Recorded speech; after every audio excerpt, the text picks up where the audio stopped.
Assalamualaikum warahmatullahi wabarakatuh. Perkenalkan saya Fadil Ismana, mahasiswa Universitas Cyber Asia tahun ajar 2025. Hari ini saya mau dari pengendalian internal dalam audit perusahaan. Definisi pengendalian internal adalah proses yang dirancang untuk memberikan keyakinan yang memadai mengenai pencapaian tujuan organisasi melalui pengelolaan risiko, keandalan informasi, dan kepatuhan terhadap hukum.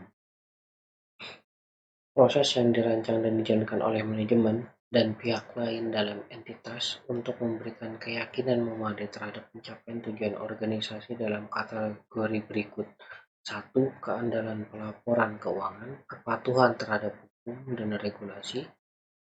3. Efektivitas dan efisiensi operasi. Menurut COSO, pengendalian internal bukan hanya sekedar kebijakan dan prosedur, tapi merupakan budaya dan sistem yang mengendalikan seluruh aktivitas organisasi. Tujuan dan relevansi dalam audit. Pengendalian internal sangat penting dalam audit untuk memastikan bahwa laporan keuangan dan operasi perusahaan berjalan secara akuntabel dan transparan. Auditor internal bertanggung jawab untuk mengevaluasi dan meningkatkan efektivitas proses pengendalian internal serta memberikan rekomendasi untuk perbaikan yang berkelanjutan. Mengapa pengendalian internal penting?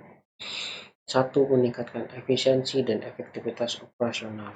Dengan adanya pengendalian internal yang baik, organisasi dapat memastikan bahwa proses operasional berjalan optimal dan sumber daya digunakan dengan efisien.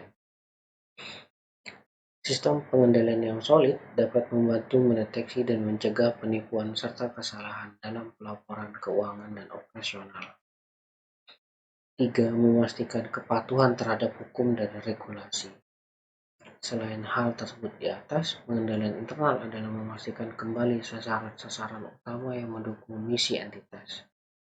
2. Memastikan laporan keuangan bebas dari salah saji, material, tepat waktu, dan tepat guna. Tujuan operasional di mana pengendalian mengamankan operasi entitas yang dikenal sebagai operasional control. Karakteristik sistem pengendalian internal yang baik adalah relevansi dan ketepatan. Sistem pengendalian internal harus relevan dengan kebutuhan perusahaan dan mampu memberikan informasi yang tepat waktu. Keandalan informasi. Informasi yang dihasilkan oleh sistem harus valid dan akurat untuk mendukung pengambilan keputusan. Yang terakhir, sistem harus dirancang untuk memastikan bahwa semua proses operasional mematuhi hukum dan regulasi yang berlaku. Komponen utama pengendalian internal.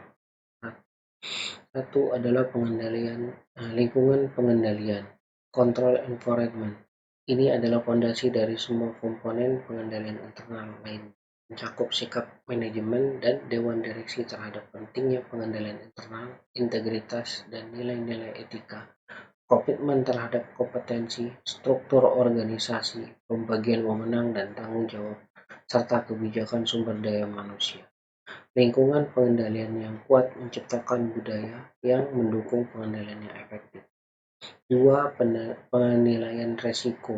Proses ini melibatkan identifikasi, analisis, dan pengelolaan risiko yang relevan dengan pencapaian tujuan perusahaan. Manajemen yang harus mengidentifikasi potensi risiko, menganalisis dampak dan kemungkinan terjadinya, serta menyusun strategi mitigasi risiko. Poin berikutnya, aktivitas pengendalian. Kebijakan dan prosedur yang membantu memastikan bahwa arahan manajemen untuk mengatasi risiko terlaksana. Informasi dan komunikasi. Komponen ini berkaitan dengan pengidentifikasian, penangkapan, dan pertukaran informasi dalam bentuk dan kerangka waktu yang memungkinkan orang melaksanakan tanggung jawab mereka, termasuk sistem informasi yang menyediakan data akurat, serta komunikasi internal dan eksternal yang efektif. Aktivitas pemantauan. Proses ini menilai kualitas kinerja pengendalian internal dari waktu ke waktu. Pemantauan dapat dilakukan secara rutin sebagai bagian dari aktivitas harian atau melalui evaluasi terpisah yang berkala oleh pihak independen. Hasil pemantauan digunakan untuk mengidentifikasi kelemahan dan melakukan koreksi yang diperlukan. Peran auditor internal dalam pengendalian. Auditor internal melakukan penilaian berkala untuk memastikan bahwa sistem pengendalian berfungsi dengan baik dan efektif. Melakukan pengujian terhadap transaksi dan aktivitas untuk memastikan kepatuhan terhadap kebijakan dan prosedur yang tetap. Memberikan rekomendasi perbaikan. Berdasarkan temuan audit, auditor internal memberikan masukan untuk perbaikan yang dapat meningkatkan proses dan kontrol yang ada. Tantangan dalam implementasi pengendalian internal, kurangnya kesadaran dan pemahaman. Banyak karyawan yang tidak memahami pentingnya pengendalian internal sehingga penerapan tidak maksimal. Kompleksitas sistem yang ada. Terkadang sistem pengendalian yang rumit dapat mempersulit implementasi yang efektif dan menyebabkan kebingungan dalam pelaksanaan. Yang terakhir, adanya resistensi dari karyawan. Adanya resistensi dari staf dalam mengikuti prosedur baru dapat menghambat keberhasilan pengendalian internal.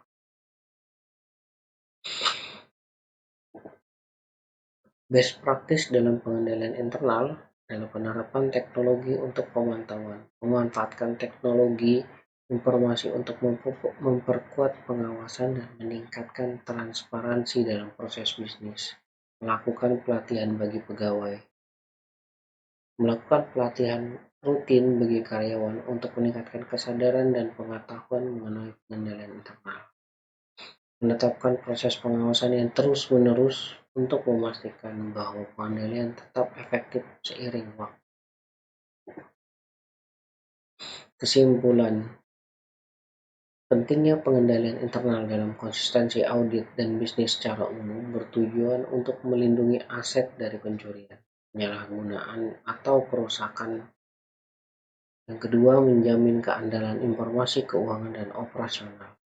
Meningkatkan efisiensi dan efektivitas operasional, menjamin kepatuhan terhadap hukum, peraturan, dan kebijakan. Banyak skandal keuangan besar seperti kasus Enron, World.com, dan Theranos sering kali berakar pada kelemahan sistem pengendalian internal. Dalam kasus-kasus ini, kelemahan dalam lingkungan pengendalian, misalnya kurangnya integritas manajemen, penilaian risiko yang tidak memadai, atau pengesampingan aktivitas pengendalian oleh manajemen, memungkinkan terjadinya manipulasi laporan keuangan atau penyalahgunaan aset dalam skala besar. Auditor baik internal maupun eksternal memiliki peran penting dalam mengidentifikasi dan melaporkan kelemahan ini untuk mencegah kerugian yang lebih lanjut. Pentingnya kolaborasi antara manajemen dan auditor. Kolaborasi yang erat antara manajemen dan auditor internal adalah kunci untuk menciptakan sistem pengendalian yang efektif. Dorongan untuk meningkatkan sistem pengendalian harus terus dilaksanakan setiap waktu dengan waktu yang konsisten dan tepat waktu. Demikian paparan saya tentang pengendalian internal dalam audit. Terima kasih.